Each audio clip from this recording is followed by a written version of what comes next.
have a cold, so forgive me and forgive me if I sneeze. I wanted to talk about like normal anatomy terms and translating that to dog terms.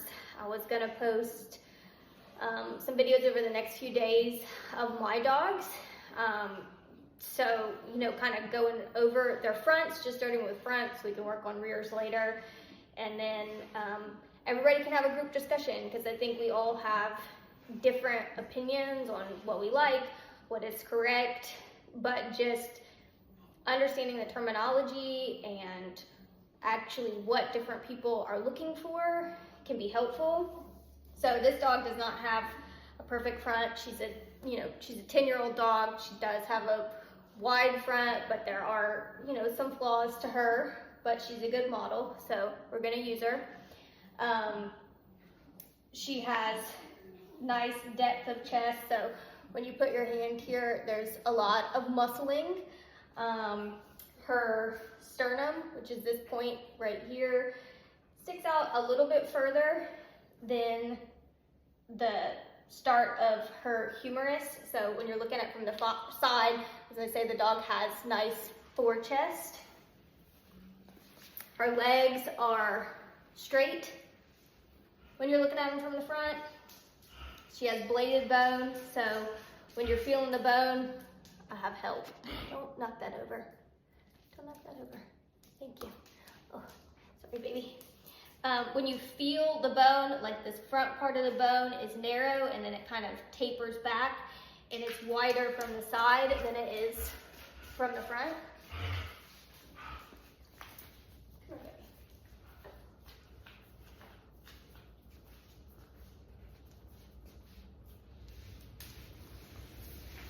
There we go. I'm trying to move this in a little bit closer.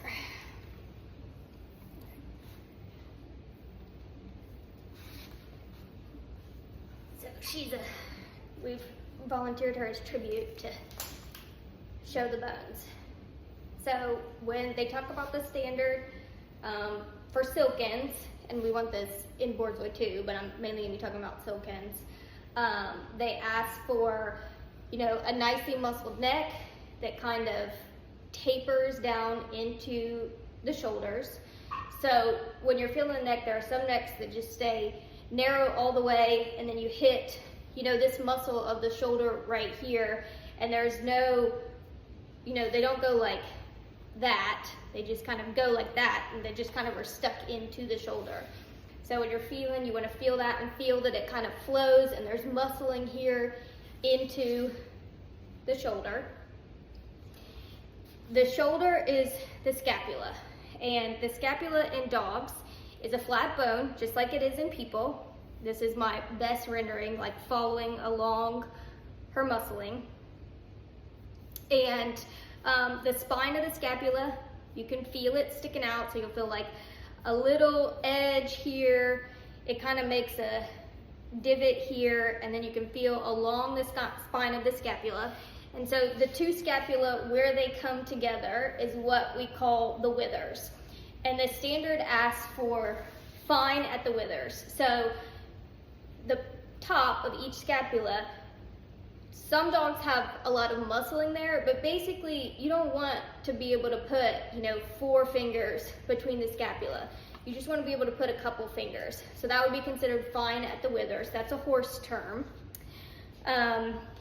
In dogs, the scapula is attached only by muscle. So dogs don't have a clavicle like people do. So it's all a muscular attachment. So a lot of movement in the front is just determined by how those muscles are attached. It's not necessarily the length of bone, although a lot of it is just due to flexion and tension in the ligaments, tendons, and muscles.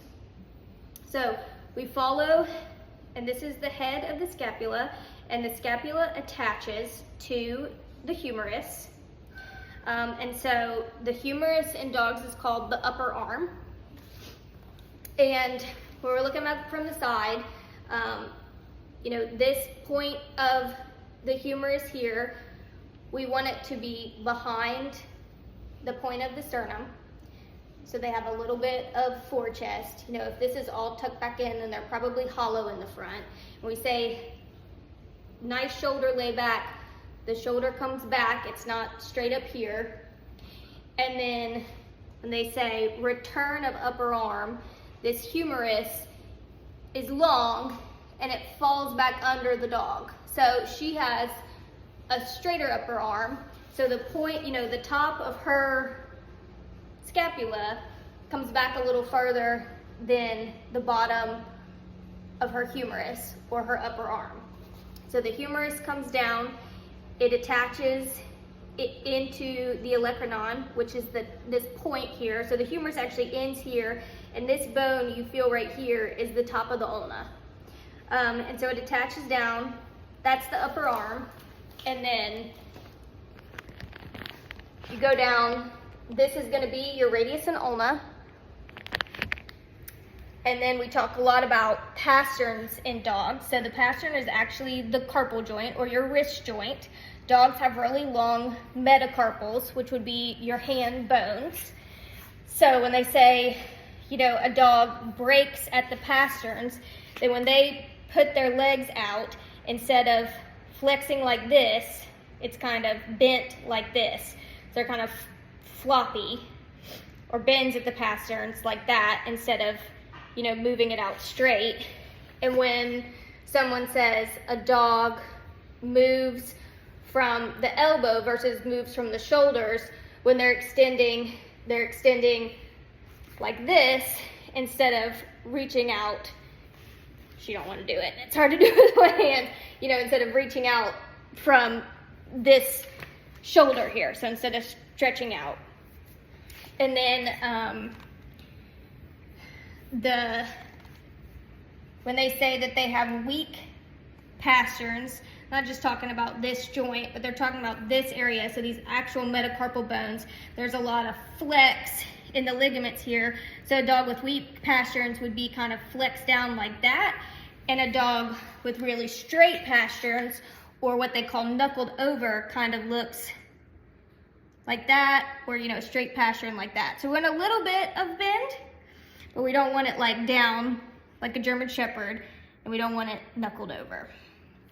And then a hare foot would be like what she has. You know, she kind of got old lady feet at this point, but when we say well knuckled foot, can you hold still? You want these joints to be, you know, up instead of flat. So the toe joints, this second joint in the toe. And a hare foot is where these toes stick out further, these two middle toes. And my model is done.